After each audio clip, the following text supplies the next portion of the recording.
Shalom Bapak Ibu Saudara yang kasih Tuhan, malam hari ini kita berjumpa kembali dalam program My Way. Program renungan singkat yang akan memberkati kita sebelum kita istirahat tidur malam hari dalam perlindungan dan kasih Tuhan.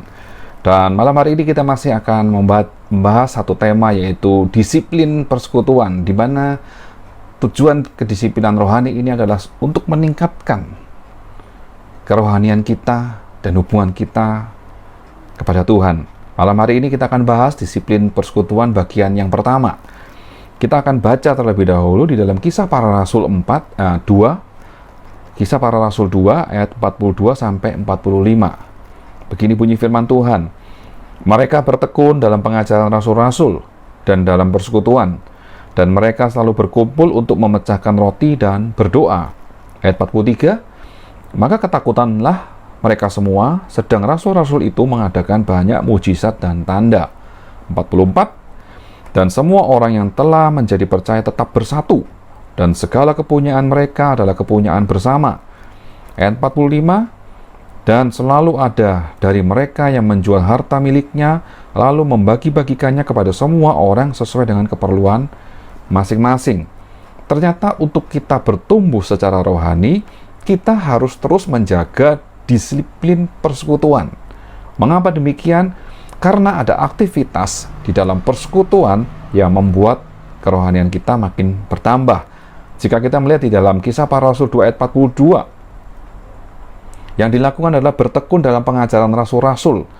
Jadi tetap di dalam persekutuan itu ada pembahasan atau belajar makin memperdalam tentang kebenaran firman Tuhan, supaya di dalam anggota persekutuan kita semua semakin kuat, semakin teguh di dalam iman kita kepada Tuhan, supaya kita tidak mudah diombang-ambingkan dengan pengajaran-pengajaran yang tidak sesuai dengan firman Tuhan, atau kita tidak mudah goyah iman pada saat kita menghadapi ujian dalam hidup ini. Kita semakin teguh karena satu dengan yang lain saling menguatkan. Lalu aktivitas yang berikutnya adalah memecahkan roti. Nah, tentu saat-saat yang menyenangkan kalau kita bisa sharing satu dengan yang lain sambil makan makanan ringan bersama atau sambil ngopi. Nah, mungkin ini momen yang tepat, suasana yang pas untuk kita memecahkan roti, menikmati secangkir kopi, lalu kita bisa sharing satu dengan yang lain pengalaman-pengalaman rohani. Nah, ini akan membuat iman kita bertumbuh. Lalu ada aktivitas yang lain lagi yang tidak kalah pentingnya, yaitu berdoa. Ini aktivitas yang dilakukan saat bersekutu bersama-sama, saling mendoakan, support lewat doa dan yang lain-lain. Sehingga di dalam Kisah Para Rasul 2 ayat 44, mereka tetap bersatu. Karena kita sebagai anggota keluarga Allah, kita sebagai manusia, kita tidak bisa hidup sendiri. Kita membutuhkan orang lain. Dan di dalam persekutuan dengan orang-orang yang seiman, kita harus bersatu. Karena kesatuan hati, kesatuan pikiran ini sangat dibutuhkan supaya kita bisa bekerja bersama-sama untuk memuliakan nama Tuhan. Jadi yang menjadi tujuan bersama itu adalah untuk kemuliaan Tuhan. Ini yang membuat di ayat 44 dikatakan kepunyaan mereka adalah kepunyaan bersama. Jadi satu sama lain itu saling menghargai, saling mengasihi sebagai saudara seiman. Sehingga tidak segan-segan mereka saling tolong-menolong, saling memperhatikan, saling membantu, memberi waktu dan tenaga dengan lapang dada. Karena menyadari bahwa ini adalah milik bersama, digunakan untuk kepentingan yang sama, yaitu memuliakan nama Tuhan. Bahkan di ayat 45, mereka membagikan kepada semua orang sesuai dengan keperluan masing-masing, menjual harta benda mereka.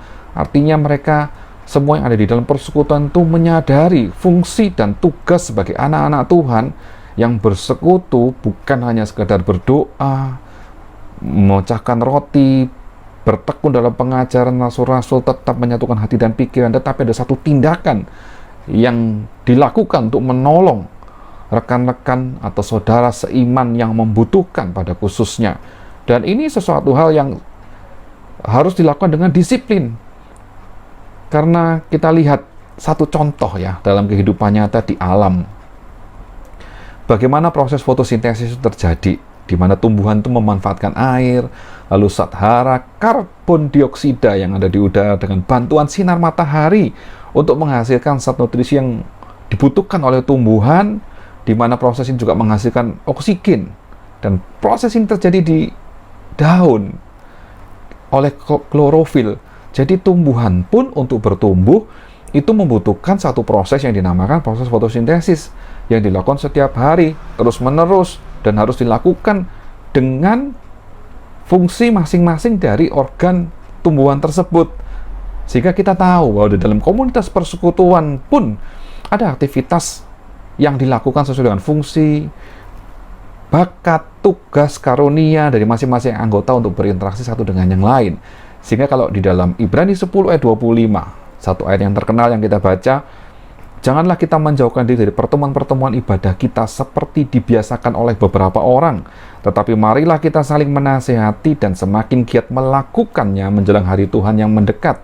Jika kita tahu bahwa disiplin persekutuan harus dilakukan, karena ada banyak hal yang membuat kerohanian kita bisa bertumbuh, maka kita jangan menjauhkan diri dari pertemuan-pertemuan ibadah seperti itu, seperti yang dibiasakan beberapa orang. Karena sampai hari ini pun masih terjadi banyak orang-orang yang mementingkan dirinya sendiri, mereka lebih memprioritaskan agenda pribadi masing-masing dibandingkan persekutuan-persekutuan seperti ini. Mereka hanya memuaskan keinginan mereka sendiri, tapi mereka lupa bahwa ada kerohanian yang harus ditumbuhkan, yang harus bertumbuh, berkembang, di mana di dalam persekutuan ini ada saling menasihati supaya satu dengan yang lain semakin dikuatkan di dalam Tuhan. Dan firman Tuhan berkata, mari kita semakin giat melakukannya menjelang hari Tuhan yang mendekat, karena saat-saat ini adalah menjelang zaman akhir. Kasih kebanyakan orang menjadi dingin, menjadi tawar. Banyak orang yang hanya memuaskan keinginan daging mereka, memuaskan keinginan mata, keangkuhan hidup dalam kehidupan mereka. Mereka menjadi egois semua, mereka lupa akan kasih Allah. Tetapi di dalam persekutuan, kasih Allah akan nyata. Dan ini yang Tuhan ajarkan buat kita malam hari ini, supaya kita tetap menjaga kehidupan kita dengan disiplin dalam persekutuan, dalam pertemuan-pertemuan ibadah, dalam hubungan satu dengan yang lain, di mana kita akan bertumbuh secara rohani. Itu yang Tuhan inginkan, supaya kehidupan kerohanian kita pun juga semakin dewasa, dan kita semakin mengerti apa yang menjadi kehendak Tuhan dalam kehidupan kita. Tuhan Yesus memberkati kita semua malam hari ini.